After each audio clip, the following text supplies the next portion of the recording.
Good day, everyone. My name is Kadek Pramana, and today I would like to present a fundamental concept in calculus, which is limit. What is limit?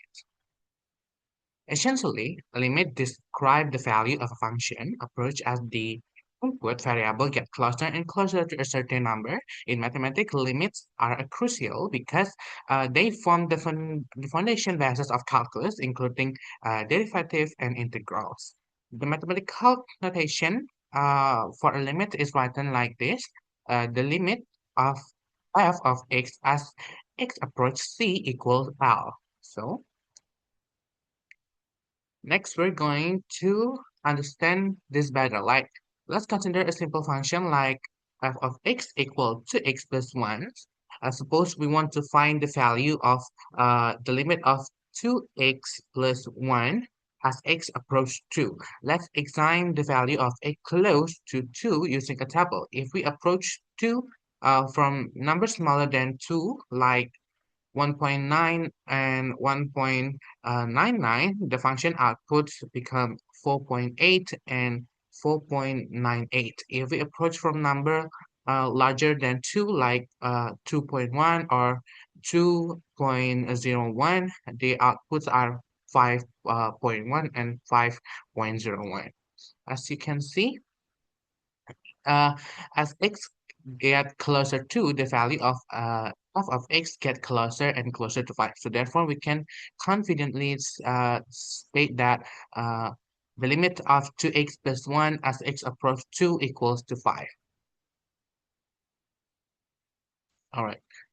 Now is left hand and right hand of the limits. Now, when we approach a point, we can do so uh, from two different directions. This brings us to the concept of left hand and right hand of the limits. First is the left hand limit is written as the limit of x of as x approach c from the negative side or from the left, and the left right hand is written as the limit of x as x approach C from the positive side or from the right.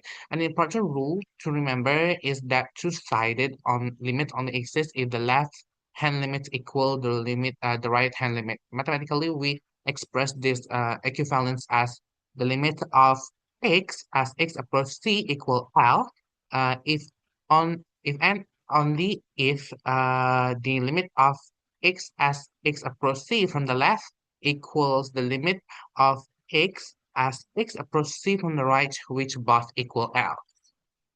All right, next let's look at what happened when x grow without bound, meaning limits are infinity for rational function where we evaluate the limit of p uh, of x over q of x as x approaches infinity. We can determine the limit easily by comparing the degree of the numerator n and the denominator m. Is like the case first when n is less than the denominator, the limit is 0. For example, the limit of 3x over x squared plus 1 as x approaches infinity equal to 0. The case 2 when n is equal to m. The limit simply the ratio of their leading coefficient. For example, the limit of 4x squared over 2x squared plus 5 as x approaches infinity equals 4 over 2, which is simplifies to 2. And then the case 3, when n is greater than uh, m, the limit goes to positive or negative infinity. For example, the limit of x cubed over x squared plus 1 as x approach infinity equals infinity. All right, next. All right, to solve a more complex limit, we rely on several foundation properties. Let's assume that limit um, f of x, where x approach c equals to L, and limit uh, k of x when x approach c equals to m. Here's how we apply these rules. First is constant rule.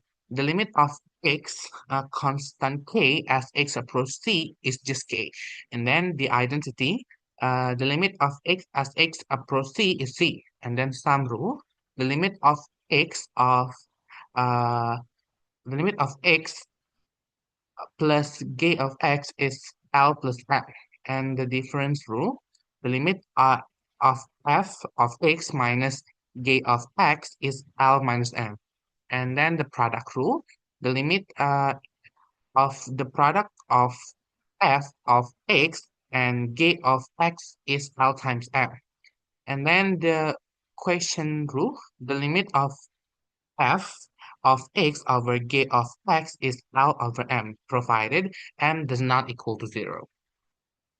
And the power rule, the limit the limit of f of x raised to the power of n is L to the power of n. And then the last one is the root rule. The limit of the nth root of f of x is the nth root of L. All right.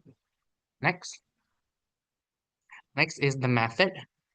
Finally, let's talk about some how we actually calculate this limit in practice using two main methods. First is direct substitution. The first and the simplest approach is direct substitution. We literally just plug x into c directly into the function, which work perfectly if the function is continuous at the point. Like, let's evaluate the limit of uh, 2x squared minus 4x plus 5 as x approaches 3. By plugging in 3 equals 3, uh, 2, we get the 2 times 3 squared minus 4 times 3 plus 5, which is equal to 11. So the limit is 11. Next. The second method is factoring. However, direct substitution doesn't always work.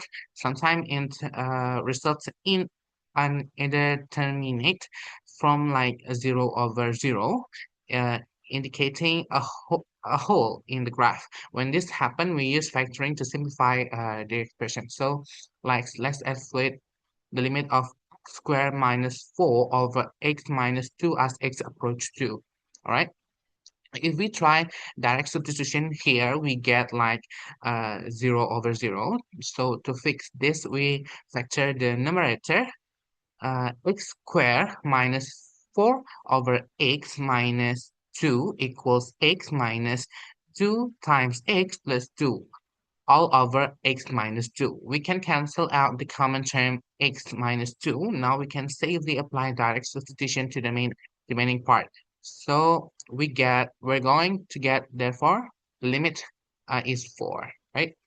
And then, all right, that's concludes all my presentation on limits. Thank you very much for your time and attention. If you have any question, I would like to be happy to open the floor. So that's it. Thank you.